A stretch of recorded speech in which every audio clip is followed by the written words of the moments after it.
Good morning everyone. Good morning. कल हमने preliminary में कॉम्प्लेक्स नंबर्स ये स्टार्ट किया था और कुछ एक सर्टेन लेवल तक के उसको बुक के थ्रू डिस्कस किया था। उसके बाद का जो पोर्शन था वो अपने लेवल पे उसको कंप्लीट कीजिएगा। उसके बाद में कुछ स्टैंडर्ड आइडेंटिटीज है, कॉम्प्लेक्स कॉन्जुगेट है, कॉम्प्लेक्स कॉन्जुगेट कॉम्प्लेक्स नंबर के साथ की कुछ प्रॉपर्टीज है। Now next concept is of function. Function familiar है वर्ड, बीएससी तक के फंक्शन पढ़ते आए हैं, लेकिन जो फंक्शन अभी तक के हमने पढ़ा है वो फंक्शन रियल वैल्यूड फंक्शन हुआ करता था। अब यहां पर रियल वैल्यूड फंक्शन के साथ साथ में कॉम्प्लेक्स वैल्यूड फंक्शन क्या होता है वो भी डिस्कस करना है। तो पहले रियल वैल्यूड फंक्शन रिकॉल कर लेते। हमारे पास दो नॉन एम्प्टी सेट हुआ करते थे, set A set B. Set A में कुछ हम पॉइंट सपोज कर लें, उनको हम x1 x2 x3 यदि ऐसे डिनोट कर दें और हर पॉइंट के लिए दूसरे सेट में एक करस्पॉन्डिंग एलिमेंट मिले और यूनिक एलिमेंट मिले, तो हम ये जो रिलेशन है, एसोसिएशन है, इसको फंक्शन कहा करते थे। अब जो एमएससी में हमको टॉपिक पढ़ना है उसके लिए फंक्शन की डेफिनेशन में क्या नेसेसरी चेंजेस है ये समझते हुए हम आगे बढ़ते हैं। Suppose D is a set whose elements are denoted by capital P, capital Q, dot dot. तो यानी क्या सबसे पहला चेंज दिख रहा है, जो हम स्मॉल लेटर यूज किया करते थे अब वो कैपिटल लेटर है P, Q, R इस तरह से, which are called points of the set. Let R be another set. अब दो चीजें एक साथ आ रही है, कैपिटल P, कैपिटल Q, तो R भी आएगा। तो कहां R पॉइंट का काम कर रहा है और कहां R सेट का काम कर रहा है वो उसके रेफरेंस से क्लियर होगा। A function on D is a law, जिसको रूल कहा करते हैं हम, law F which associates each point P in D exactly one point in R which we denote by F of P। ये क्या notation use किया करते थे हम, एफ ऑफ एक्स बोलकर यूज किया करते थे, अब वो एफ ऑफ पी बोलकर यूज कर रहे हैं। एक बार एसोसिएशन स्टेब्लिश हो जाए, रूल स्टेब्लिश हो जाए, फंक्शन तैयार हो जाए, तो जो फर्स्ट सेट है वो कहलाता था डोमेन और सेकंड सेट कहलाता था codomain. The set D is called the domain of F, the point F of P is called the value of f at p। अब एक क्वेश्चन का आंसर दे दो, p ये कहां होगा, p पॉइंट p ये कहां होगा, d में, करेक्ट। और f ऑफ p ये कहां होगा, कोडोमेन में, जिसको हमने r नाम दिया है, दूसरा सेट r नाम दिया है, कोडोमेन में, ठीक है। तो p डोमेन में है, एफ ऑफ पी कोडोमेन में है, जिसको वैल्यू ऑफ पी कहा जा रहा है फॉर रूल एफ। ठीक है, ये बहुत बेसिक टर्मिनोलॉजी है। एक बार ये बेसिक टर्मिनोलॉजी 100% माइंड में सेट हो गई तो आगे जो टॉपिक हम पढ़ते हैं ना वो बहुत आसान लगने लगते हैं। हाँ, हमको पिक्चर उसका बहुत क्लियर दिखने लगता है। वी कैन विजुअलाइज, देखो विजुअलाइजेशन की बात हो रही है, we can visualise the concept of function as, ये दिख रहा है अपने सामने फिगर, एक D लिया हुआ है, एक R लिया है, D में पॉइंट ले लिए कैपिटल P, कैपिटल Q, वहां से कुछ रूल F तैयार किया हुआ है, तो P के लिए पॉइंट मिल रहा है F ऑफ P और Q के लिए पॉइंट मिल रहा है F ऑफ Q। ये दोनों point F of P, F of Q R में है।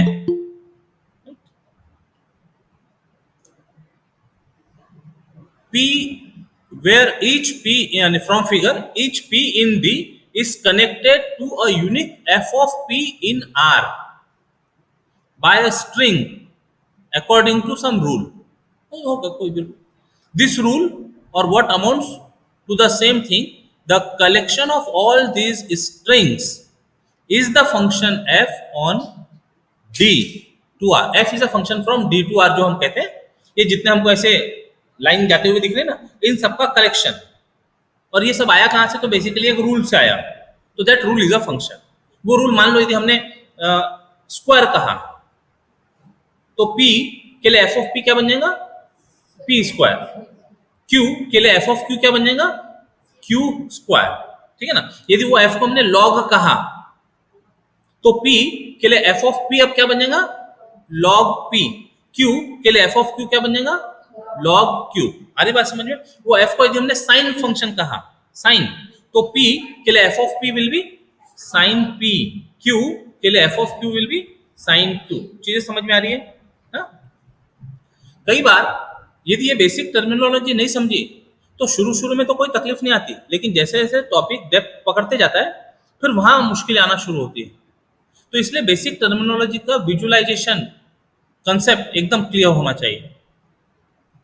We say that two functions f and g are equal, और उसको लिखेंगे f equal to g if they have same domain d, पहली बात। और दूसरी बात f of p equal to f of p equal to g of p for all p in d। तो कोई भी दो फंक्शन इक्वल होने के लिए दो कंडीशन की जरूरत है। पहला, दोनों का डोमेन सेम होना चाहिए, सेम डोमेन पर डिफाइन होने चाहिए। और दूसरा, वो डोमेन के सारे पॉइंट्स के लिए वैल्यूज सेम होने चाहिए। एफ ऑफ पी मतलब value of p under f, g of p मतलब value of p under g. तो डोमेन के सारे पॉइंट के लिए फंक्शंस की वैल्यू इक्वल होने चाहिए, f of p equal to g of p. ठीक है। The idea of a function is very general and is fundamental one in mathematics. We shall consider some examples which are of importance for our study of differential equations. ये सारा कुछ हम differential equation के लिए तैयार कर रहे हैं।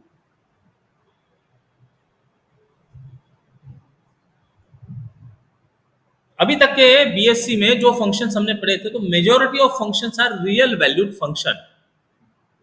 रियल वैल्यूड फंक्शन का मतलब क्या हो गया, जो हमने आर लिया है ना, पी से नहीं सॉरी डी से जो वैल्यूज जा रही है वो आर में जा रही है। तो ये जो आर है ये सेट ऑफ रियल नंबर्स है, मतलब जो भी वैल्यूज है वो रियल वैल्यूज है, इसलिए वो फंक्शन रियल वैल्यूड फंक्शन कहलाते थे।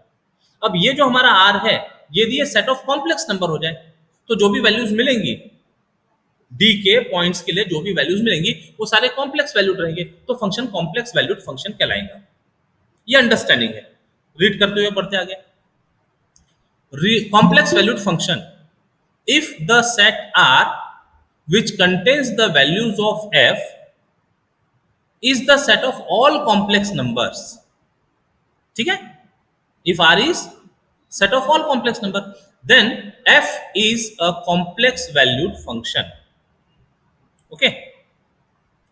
अब कॉम्प्लेक्स वैल्यूड फंक्शन के साथ कुछ बातें एडिशन, मल्टीप्लिकेशन ये डिफाइन कर लेते हैं। तो if f and g are two complex valued functions, अब जब भी तुम्हारे सामने वर्ड आता होगा कॉम्प्लेक्स वैल्यूड फंक्शन, तो इंटरप्रिटेशन क्या होगा तुम्हारा, वैल्यूज आर कॉम्प्लेक्स नंबर, मतलब codomain is set of complex number. Okay. तो दो कॉम्प्लेक्स वैल्यूड फंक्शन ले लिए with same domain d, we can define their sum, लिखते समय f प्लस g लिखा, प्रोडक्ट f g लिखा, by f plus g operating on point p is equal to f of p plus g of p. Product f g operating on p is equal to f of p into g of p. अब कई बार ये जो f p लिखा है ना, इसके बीच में dot भी लिखते हैं, डॉट f डॉट g ऐसा भी लिखते हैं, right.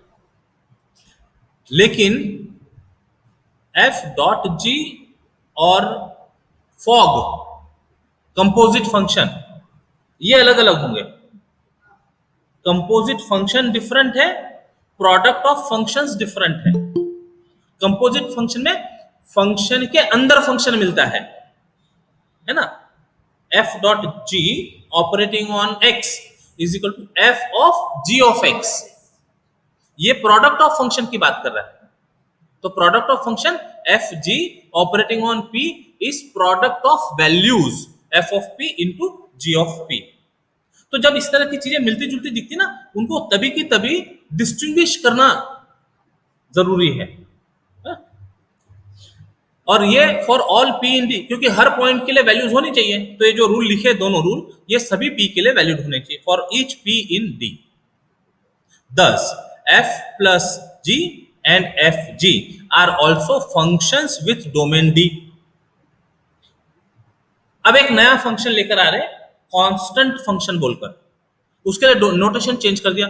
If alpha is any complex number, the function which assigns to each p is in a domain D, the number alpha is called a constant function.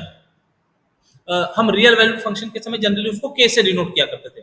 k is a constant function. तो k के ऊपर यदि हमने कोई point भी लगाया तो वो कोई नंबर ही प्रोवाइड करेगा. जैसे constant function f of x equal to suppose 5 है, x वेरी करते जाओ.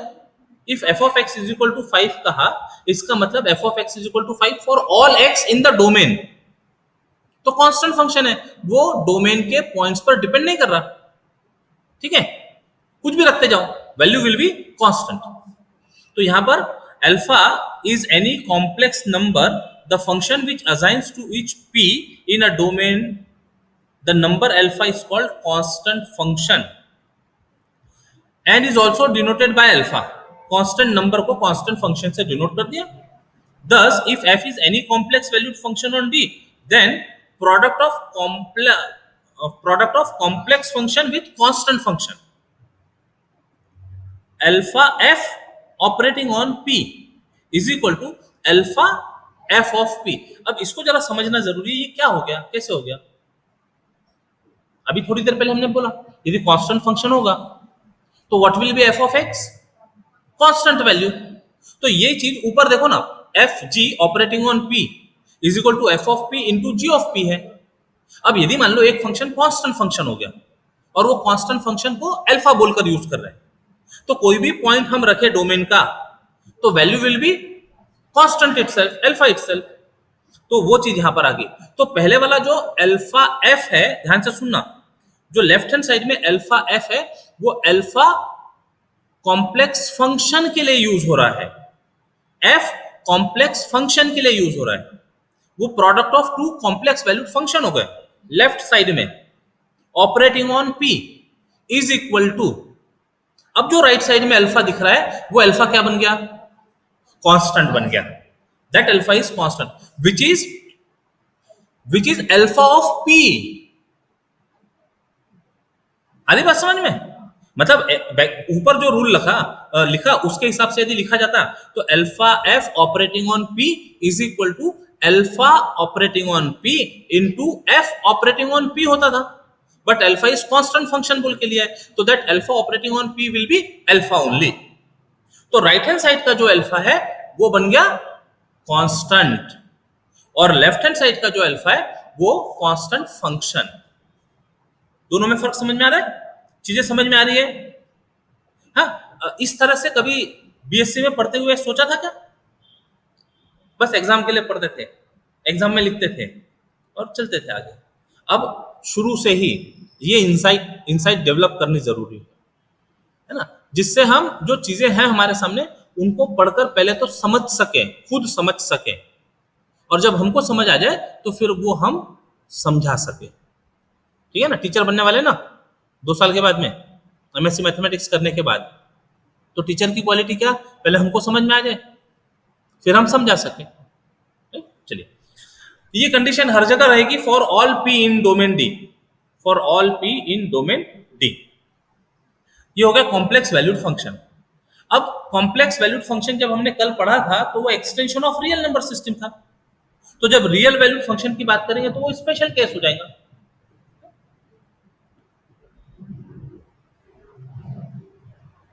A real valued function f defined on D is one whose values are real numbers. मतलब codomain is set of real numbers. जो हमने R लिया था वो real number contain कर रहे हैं, right.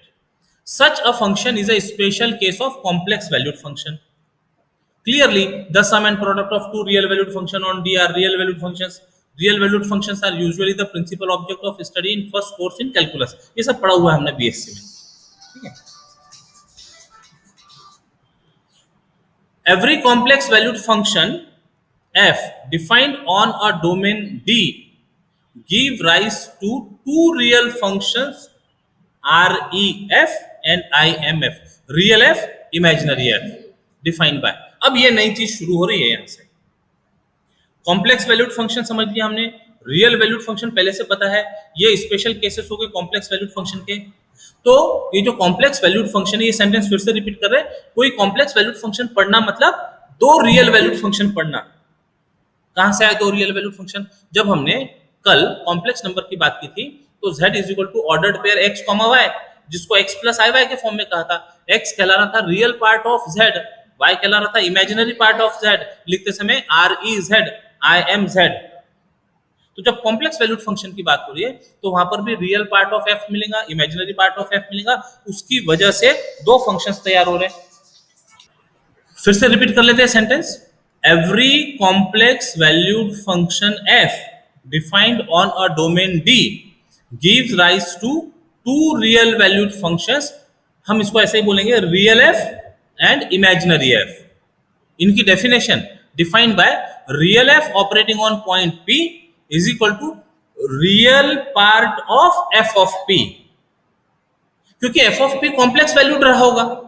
f of P complex set में है तो उसमें रियल पार्ट भी रहा होगा, इमेजिनरी पार्ट भी रहा होगा। तो real part of f of P and imaginary f operating on P is imaginary part of f of P for all points P in D। तो ये जो दो फंक्शंस है ये अब न्यूली इंट्रोड्यूस्ड फंक्शंस है। ये पॉइंट क्लियर है? हाँ, ऑफलाइन और ऑनलाइन सभी को ये पॉइंट क्लियर है? ठीक। z को क्या लिखते थे हम? x plus i Y. x क्या कहलाता था? Real z। y क्या कहलाता था? I am imaginary z। तो जो अब हमारा f ऑफ p है, कॉम्प्लेक्स वैल्यूड फंक्शन है, तो उसमें भी दो चीजें होगी, रियल f होगा और इमेजिनरी f होगा। तो ये दो रियल वैल्यूड फंक्शंस डिफाइन हो रहे हैं। Real f operating on p is real part of f of p,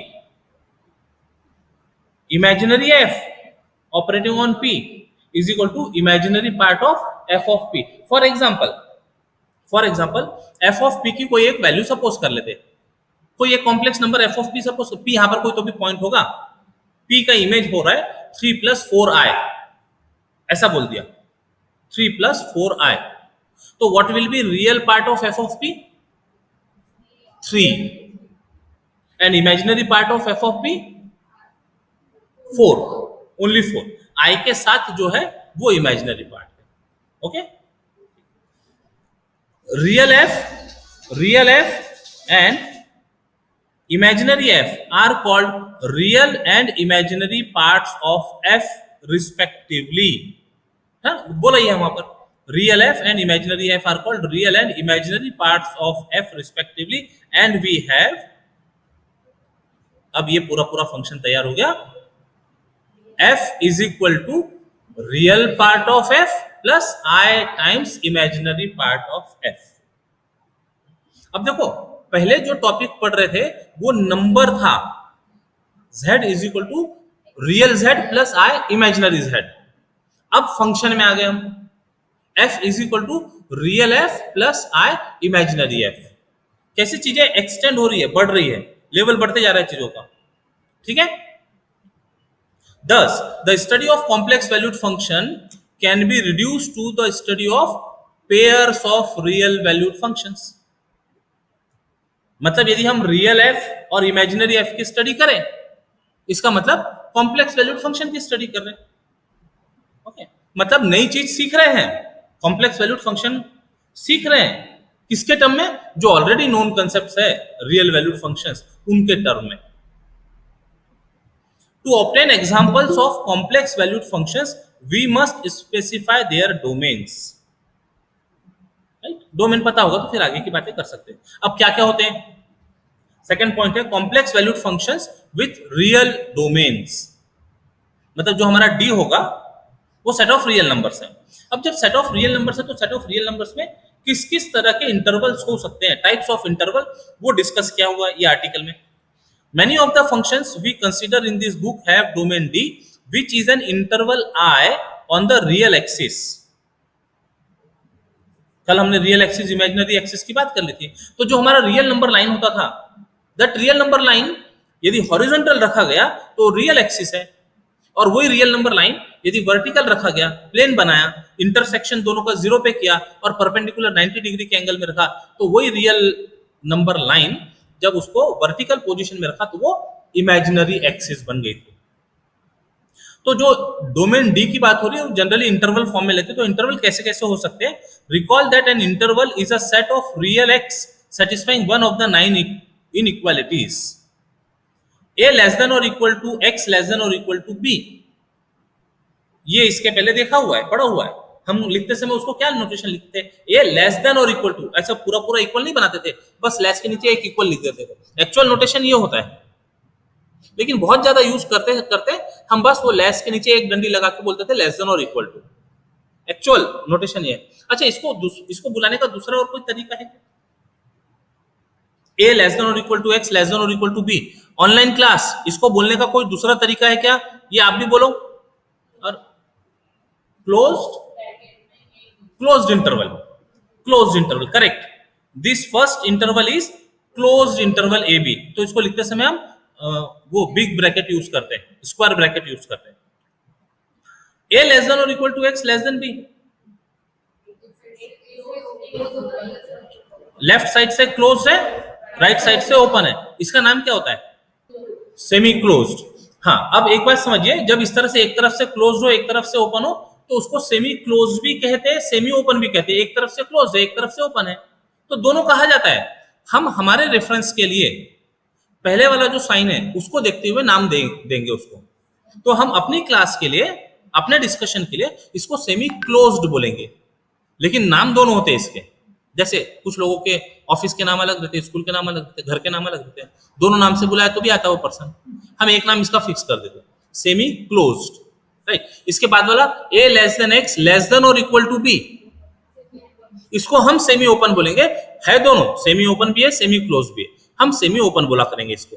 a less then x less than b, open interval, तो राउंड ब्रैकेट लिखते हैं।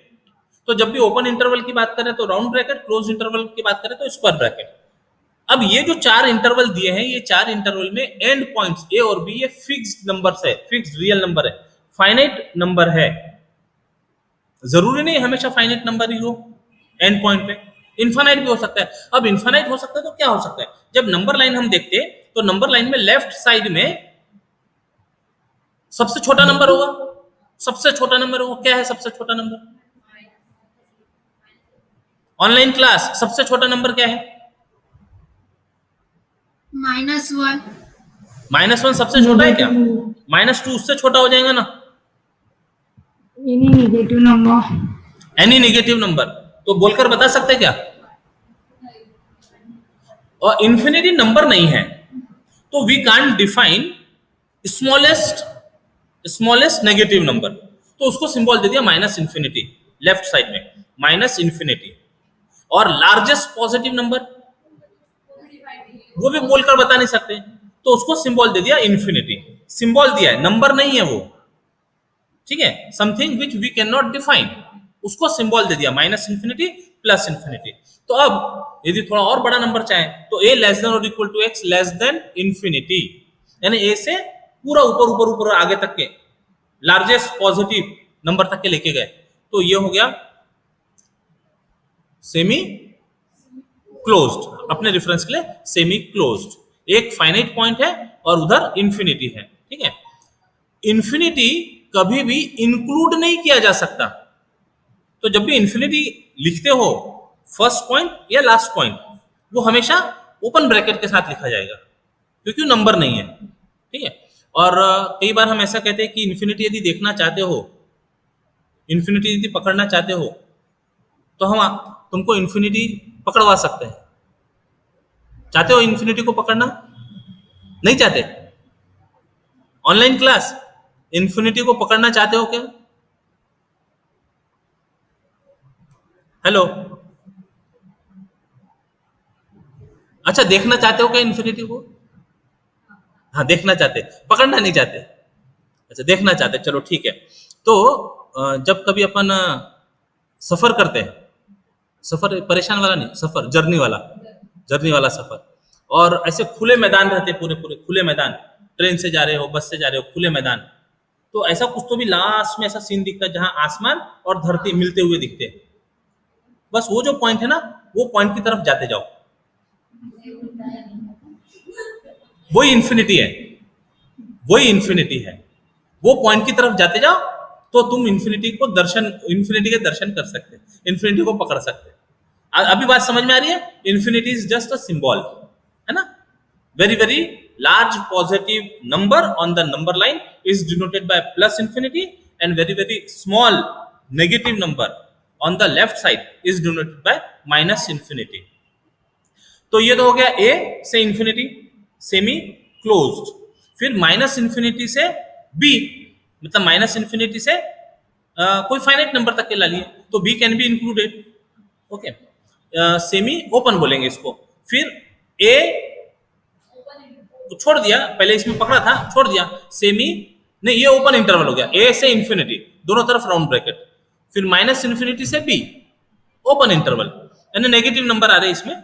और फिर माइनस इन्फिनिटी से इन्फिनिटी, ओपन इंटरवल। अब ये माइनस इन्फिनिटी से इन्फिनिटी क्या हो गया? ये पूरी कंप्लीट रियल नंबर लाइन हो गई। It is set of real numbers, और इसके ऊपर जितने लिखे वो 8 जो नोटेशंस है वो रियल नंबर का कुछ पार्ट है, इंटरवल है, और ये पूरी की पूरी रियल नंबर लाइन है, माइनस इन्फिनिटी से इन्फिनिटी। ठीक है, तो बेसिकली 8 इंटरवल है, वो जो ऊपर लिखे हुए वो 8 इंटरवल्स है, और ये जो लास्ट में it is complete real number line. Where a and b are distinct real numbers, the calculus of complex valued functions defined on real interval is entirely analogous to the calculus of real valued functions defined on the intervals. यानी complex valued function की बात करना मतलब similar to real valued functions की बात करना। We sketch the main ideas. अब function तो हो गए, अब फंक्शन तक के सीमित नहीं रखेंगे अपने को। एक बार फंक्शन तैयार हो गया तो फिर बात करते हैं लिमिट की, कंटिन्यूटी की, डेरिवेटिव की और इंटीग्रेशन की। जैसे फंक्शन शुरू हो गया तो फंक्शन के साथ ये 4 फंडामेंटल ऑपरेशंस कंसेप्ट्स आ जाते हैं। Limit of a function, continuity of a function, derivative of a function और इंटीग्रेशन ऑफ अ फंक्शन। और इतना होने के बाद में फिर इनकी applications of a function in the form of differential equation, जो हमारे पेपर का नाम है। अब समझ में आया ये क्यों पढ़ना ये क्यों पढ़ना जरूरी है? तो हमारी बात हो रही है कॉम्प्लेक्स वैल्यूड फंक्शंस की। तो इतना सब प्रिलिमिनरी में वो तैयार कर रहे हैं हमको आगे के टॉपिक अच्छे से पढ़ने के लिए। Suppose f is a complex valued function defined on a real interval I। अब ये रियल इंटरवल ऊपर जो हमने मेंशन किया इसमें तो कुछ भी हो सकता है, इवन पूरी की पूरी रियल नंबर लाइन भी हो सकती है। जब इंटरवल I बोला इसका मतलब जो ऊपर के 8 इंटरवल्स है ना उसमें से कुछ तो भी होगा। Then f is said to have complex number L as a limit at x naught in I, which we write as limit of f of x when x tends to x naught is L। Real valued function के लिए पढ़ा हुआ है सब कुछ है। अब यहाँ हमारा फंक्शन कॉम्प्लेक्स वैल्यूड फंक्शन है तो वो कॉम्प्लेक्स नंबर को पहुंचने की कोशिश करेगा। क्यों? क्योंकि हमारा कॉम्प्लेक्स वैल्यूड फंक्शन है कहां पर? कोडोमेन में, और कोडोमेन में सब किस तरह के नंबर है? कॉम्प्लेक्स। तो यदि मान लो हम हमारे जो पॉइंट है, डोमेन का पॉइंट है, वो किसी एक नंबर की तरफ ले जाने की कोशिश कर रहे हैं, तो यानी पी को यदि पी नॉट की तरफ ले जाने की कोशिश करे, चलो यही लैंग्वेज में बात करते हैं, पी को पी नॉट की तरफ ले जाने की कोशिश करे, तो जो हमारा एफ ऑफ पी है वो कोई तो भी एक नंबर की तरफ पहुंचने की कोशिश करेगा, वो नंबर को बोला है L.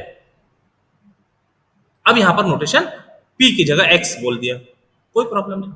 Limit of f of x, what is f? Complex valued function. Limit of f of x when x tends to x naught is l. इसी को बोलने का तरीका है our f tends to l. एक एक सिंबल को पढ़ते आना चाहिए। F of x tends to l when x tends to x naught. जब एक्स एक्स नॉट की तरफ पहुंच रहा है तो एफ एल की तरफ पहुंच रहा है। अभी जो थोड़ी देर पहले सीन हमने बोला, तो यदि हम वो उसकी तरफ जाने की कोशिश करें, हम यदि आगे आगे बढ़ने की कोशिश करें, तो वो जो पॉइंट दिख रहा था वो और आगे आगे जाने की कोशिश करें। ठीक है, अब ये जो पार्ट है ये नोटेशनल पार्ट हो गया। Limit of f of x when x tends to x naught is l. इसका डेफिनेशन है नेक्स्ट लाइन में, if mod f of x minus l tends to zero as mod x minus x naught tends to zero and greater than zero. अब ये फिर से हम 11th की class में चले गए, ऐसा समझिए भी आप, जहां हमने पहली बार लिमिट ऑफ अ फंक्शन पढ़ा होगा। अब ये लिमिट ऑफ अ फंक्शन को एमएससी की क्लास में आज अपन फर्स्ट टाइम रिवाइज कर रहे हैं, और इस तरह से रिवाइज करें, इस तरह से आप लोगों को समझ में आ जाए कि अब इसके बाद पूरे 4 सेमेस्टर में कभी इसको रिपीट करने की जरूरत ना पड़े।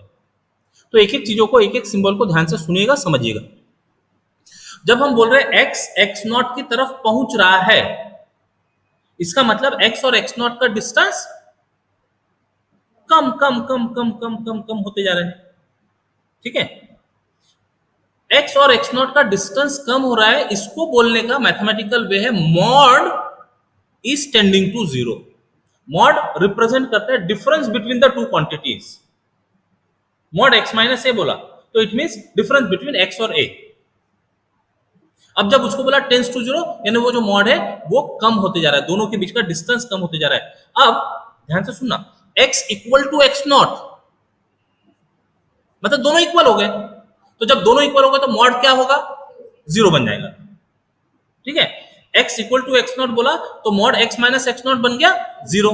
सीधी सीधी बात है ना, mod x minus x naught, x की जगह एक्स नॉट रख दो या एक्स नॉट की जगह एक्स रख दो, x minus x zero, x naught minus x zero, mod of zero zero हो गया। लेकिन जब x tends to x naught बोल रहे, इसका मतलब पहुंच रहा है, पहुंचा नहीं है। कितना ही पास हो जाएगा वो, लेकिन उसको टच नहीं किया, तो इसका मतलब डिस्टेंस कम कम होते जा रहा है। अब जब हम मैथमेटिक्स की बात करते हैं, कैलकुलस की बात करते हैं, तो कैलकुलस में 0.00000001 ये भी पॉजिटिव नंबर है। This is not zero, this is not equal to zero, तो वो डिस्टेंस कम कम होते जा रहा है। ठीक है, नोटेशन समझ में आया। अब उसके सामने mod x minus x naught tends to zero, तो ठीक है, उसके सामने ग्रेटर देन जीरो बोला है। अब ये ग्रेटर देन जीरो का मतलब समझो और 100% एक बार में समझ लो। मॉड की जो वैल्यू है वो डिस्टेंस प्रोवाइड करती है, डिस्टेंस बिटवीन टू नंबर। तो डिस्टेंस दो नंबरों के बीच का क्या हो सकता है, पॉजिटिव हो सकता है या फिर जीरो हो सकता है। जब वो दोनों पॉइंट सेम होंगे, मिले हुए होंगे, तो दोनों का डिस्टेंस जीरो होगा, और दूर दूर होंगे तो पॉजिटिव होगा। नेगेटिव हो सकता है क्या कभी? इसका मतलब जो मॉड कंसेप्ट है, मॉड कंसेप्ट के ऊपर रिस्ट्रिक्शन क्या हो गया, it is always greater than और equal to zero. Mod x is always greater than और इक्वल टू जीरो। अभी हमने बात कर ली, इक्वल टू जीरो हो नहीं सकता, क्योंकि एक्स एक्स नॉट की तरफ पहुंच रहा है, पहुंचा नहीं है, तो इक्वल वाला कंसेप्ट खत्म हो गया, तो बचा क्या, ग्रेटर देन जीरो। तो ये वाला जो पार्ट है, zero less than mod x minus x naught tends to zero, ये क्लियर हुआ, 100% क्लियर हुआ। अब इसको कभी भूलेंगे नहीं, अभी एमएससी के 4 सेमेस्टर में भी और आगे की लाइफ में भी। तो एक्स नॉट की बात हो गई, x tends to x naught की बात हो गई। अब जब ये एक्स हम चेंज करते जाएंगे, तो जो हमारा एफ ऑफ एक्स है वो भी तो चेंज होते जाएगा।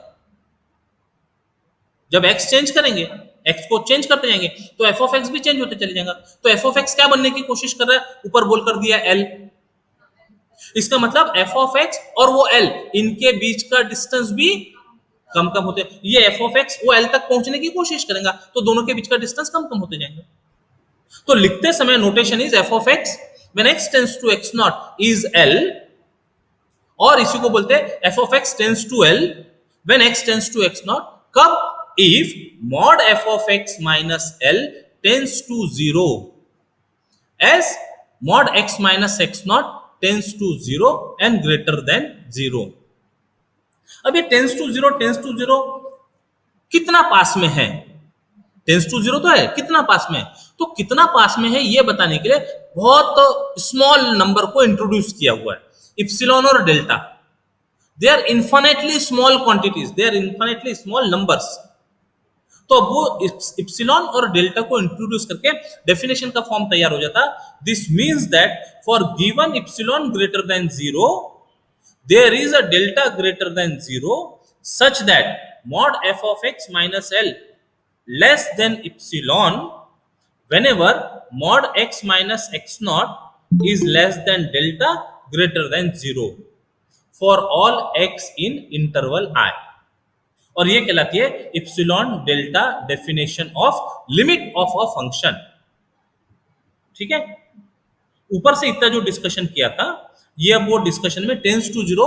तो अब ये जो इप्सिलॉन है डेल्टा है, ये इप्सिलॉन गिवन होगा तो उसके अकॉर्डिंगली हम डेल्टा का वैल्यू फाइंड कर सकते हैं। इप्सिलॉन कैन बी 0.00001, तो उतना ही डेल्टा एक्स और एक्स नॉट के क्लोज होगा, उतना ही मतलब नियरनेस होगा एक्स का एक्स नॉट के पास। तो ये जो लाइन दिख रही है this is called epsilon delta definition of limit of a function. पढ़ते आ रहे हैं ना 11 से, ये बीएससी में भी कई बार आई है, रियल एनालिसिस में ये कई बार यूज हुआ है ना, फंक्शन में भी ये यूज हो गया। अब हम इसको समराइज कर लेते हैं। Limit of f of x when x tends to x naught is l means for given epsilon greater than 0 there exists a delta greater than 0 such that distance between fx and L less than epsilon whenever distance between x and x naught is less than delta greater than 0। एक तो ये तरीका है इसको लिखने का, या फिर ऐसा भी लिखते हैं mod x minus x naught less than delta greater than 0 imply mod fx minus L less than epsilon। ये नोटेशन में भी लिखते हैं, ठीक है, दोनों तरीका for all x in domain I। ठीक है, note that here we are using the magnitude of complex number. ये मॉड मतलब magnitude of complex number. Formally our definition is the same as that of real limits of real valued function. Because of this, the usual rules for limit and their proofs are valid.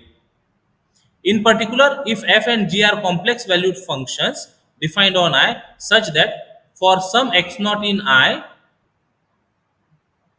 fx tends to L, gx tends to m when x tends to x naught। दो function के limits दिए हुए तो दोनों का सम कहां पहुंचने की कोशिश करेगा, तो fx plus g operating on x tends to L plus m।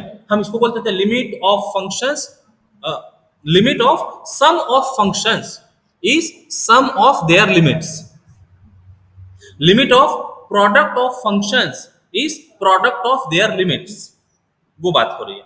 फिर f g operating on x tends to l m when x tends to x naught. Okay, l कहां था हमारा, एल कहां था, कैपिटल एल कहां था, codomain में। Codomain में कौन है, कॉम्प्लेक्स नंबर्स, कॉम्प्लेक्स नंबर। तो वो एल यदि कॉम्प्लेक्स फॉर्म में लिखा जाए, suppose f has a limit l is equal to L1 plus I L2। अभी तो हम सिंपल एक एल यूज कर रहे थे, यानी जेड जैसा यूज कर रहे थे। अब वो जेड को कॉम्प्लेक्स नंबर में लिखना हो तो x plus i y generally use करते हैं। एल के लिए लिखा L1 plus I L2 at x naught where L1 and L2 are real. ठीक है, एल कॉम्प्लेक्स है और उसके जो रियल पार्ट इमेजिनरी पार्ट हो गए वो रियल नंबर है। देन अब जो ऊपर हमने दो फंक्शन देखे थे, real part of f, imaginary part of f, उनकी definition mod of real f operating on x minus L1 is real of f of x minus l, है ना, real part of f of x minus l and it is less than और equal to mod f x minus l. ये आपको यदि कल का part आगे continue किया होगा तो वहां से रिजल्ट मिलेगा real part of z is less than और इक्वल टू मॉड z। कैसे कैसे सुन लो, अब आप लोगों ने पढ़ा होगा, हम रिवाइज करके बता देते। Suppose z is equal to x plus i y, तो इसमें रियल पार्ट ऑफ z क्या हुआ, x। What is mod z, modulus z क्या हो जाएगा, under root of x square plus y square, under root of x square plus y square. अब x को under root of x square plus y square से compare करो, कौन छोटा रहेगा,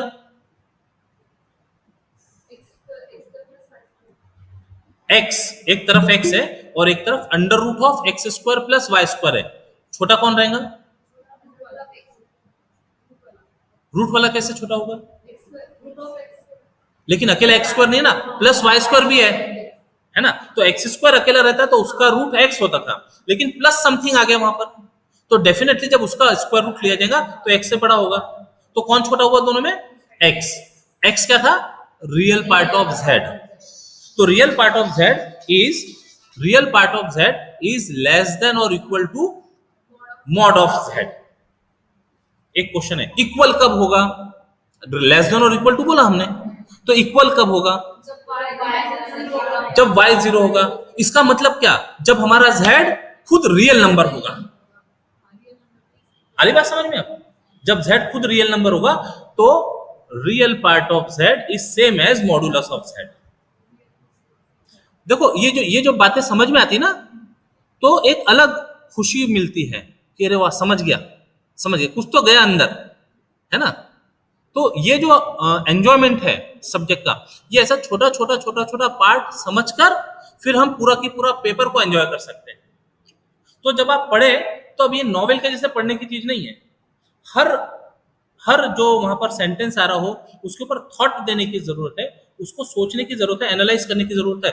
और ये काम एमएससी पढ़ते पढ़ते ही करना बहुत जरूरी है. कई बार लोग एमएससी कर लेते हैं एग्जाम पास करने के लिए और फिर सोचना शुरू करते हैं कि अब क्या करें. अब अपन नेट की प्रिपरेशन करते, बीएससी का सिलेबस पढ़ते, एमएससी का सिलेबस पढ़ते, ये कभी होने वाला नहीं है. एमएससी के 4 सेमेस्टर में ये जो पैटर्न से हम डिस्कस कर रहे हैं, ये पैटर्न से यदि आप अपने लेवल पर भी पढ़ना शुरू करोगे तो बहुत कुछ अपना जो स्ट्रॉन्ग फाउंडेशन है वो स्ट्रॉन्ग बना पाओगे. अब आपके सामने टारगेट केवल एग्जाम पास करने का नहीं होना चाहिए. एग्जाम पास हो जाएंगे यदि आप चीजों को समझकर पढ़ेंगे, एग्जाम पास हो जाएंगे, लेकिन उसके अलावा कुछ और भी आप अचीव कर जाएंगे. ओके. तो जो बात रियल फंक्शन के लिए था, अब वो इमेजिनरी एफ के लिए भी कर सकते हैं. Imaginary f operating on x minus L2 is same as imaginary of f of x minus L, which is less than और equal to mod f x minus L. Same जो ऊपर था result, real z is less than और equal to mod z, वैसे imaginary z is less than और equal to mod z. ठीक है. It follows that real part of f operating on x tends to L1 and imaginary f operating on x tends to L2 when x tends to x naught. Conversely, if real f and imaginary f has limit L1 and L2 respectively at x naught, then f will have the limit L is equal to L1 plus I L2 at x naught. So we can say that complex valued function f defined on interval i is continuous. अभी limit का part हो गया खत्म, अब continuity में आ गए. Next definition में defined on interval i is continuous at x not in i if f has limit f of x not at x not. That is, अब ये बात करने के पहले कंटिन्यूटी ऑफ अ फंक्शन क्या होता है? It satisfy 3 conditions. पहली condition, value at that point exist. यदि हम एफ ऑफ एक्स का continuity x equal to a पर चाहते हैं तो एफ ऑफ ए मिलना चाहिए. दूसरा, लिमिट मिलना चाहिए. Limit of f of x when x tends to a exist. Value मिलनी चाहिए पहली कंडीशन, लिमिट एग्जिस्ट होना चाहिए दूसरी कंडीशन, और तीसरी कंडीशन ये दोनों इक्वल होना चाहिए. Limit is equal to value. Limit is equal to value. First condition, function की वैल्यू मिलनी चाहिए पॉइंट पर. दूसरी कंडीशन, लिमिट एग्जिस्ट होनी चाहिए. और तीसरी, limit is equal to value. जब ये तीनों कंडीशन सेटिस्फाई हो जाए तो we say that function is continuous. और इन जनरल समझते तो ग्राफ बनाते समय कोई गैप ना आए. तो definition become mod f of x minus f of x naught. Function और फंक्शन की वैल्यू का difference tends to 0 as mod x minus x naught tends to 0 greater than 0 mention किया हुआ है. कब? Equivalently f is continuous at x naught if both real f and imaginary f are continuous at x naught. We say that अभी एक point पर continuity की बात हुई. यदि हर पॉइंट पर फंक्शन कंटिन्यूस होगा तो we say that function is continuous in the interval. We say that f is continuous on I if it is continuous at each point of I. The sum and product of two functions which are continuous at x naught are continuous there. सम भी continuous हो जाएगा, product भी continuous हो जाएगा. The complex valued function f defined on an interval I is said to be differentiable at x naught. Limit हो गया, continuity हो गई, डेरिवेटिव की बात कर रहे हैं. Differentiable eight x naught if the ratio f of x minus f of x naught upon x minus x naught. तो बेसिकली जो न्यूमरेटर के डिफरेंस है वो डिपेंडेंट वैल्यू का डिफरेंस है. f of x depends on x, f of x naught depends on x naught. तो dependent value का difference upon independent value का डिफरेंस. तो इसको रेशो कहते हैं, इंक्रीमेंटल रेशो. और यदि ये रेशो का लिमिट एग्जिस्ट हो जाए when x tends to x naught, then it gives derivative of function at x naught. First principle of derivative याद आता होगा 12th क्लास का, फर्स्ट प्रिंसिपल ऑफ डेरिवेटिव. तो वो चीज है. This has limit at x naught. If this ratio has a limit at x naught, then f is differentiable at x naught. We define its derivative at x naught is f dash x naught to be this limit. Thus, if f dash x naught exists, तो लिखते समय क्या लिखते हैं? वो जो ऊपर ratio दिख रहा है ना, ये जो अभी हम ये बता रहे हैं, हाँ, दिख रहा है, एरो से कुछ शो कर रहे हैं. ये जो रेशो है, ये रेशो को सामने लिमिट रखे, limit x tends to x naught. If this limit exists, then it is equal to f dash x naught. ठीक है ना, ये हो गया. अब इसको लिखते समय, डेफिनेशन फॉर्म में लिखते समय, mod of ratio minus f dash x naught tends to 0 as mod x minus x naught greater than 0 tends to 0. An equivalent definition is f is differentiable at x naught if both real f and imaginary f are differentiable at x naught. The derivative of f at x naught is given by f dash x naught is equal to real part का derivative at x naught plus imaginary part का derivative at x naught with I. Okay, अब एक बार derivative हो गए तो sum का derivative, product का डेरिवेटिव डिफाइन किया जा सकता है. Using this definition one can show that usual rule for differentiation real valued functions are valid for complex valued functions. For example, if f and g are differentiable at x naught in I, so that f plus g and f plus g का dash at x naught is f dash plus g dash at x naught. f g का derivative is f dash का derivative. ओ, product rule आ गया. अभी derivative of first into second plus first derivative of second at x naught. तो जो हमारे ordinary rule है रियल वैल्यूड फंक्शन के, सब यहाँ अप्लीकेबल हो जाएंगे. If f is differentiable at every x in an interval I, then f give rise to new function f dash on I whose value at each x on I is f dash x. सारे point पर function differentiable है, तो अब वो x not बोलने की जरूरत नहीं. It is differentiable function for all x in the interval I. अब इसके आगे की बात इंटीग्रेशन की. अभी तक के जो कुछ पढ़ा डेरिवेटिव के लिए, ऐसी सारी बातें इंटीग्रेशन के लिए लगाते जाएंगे.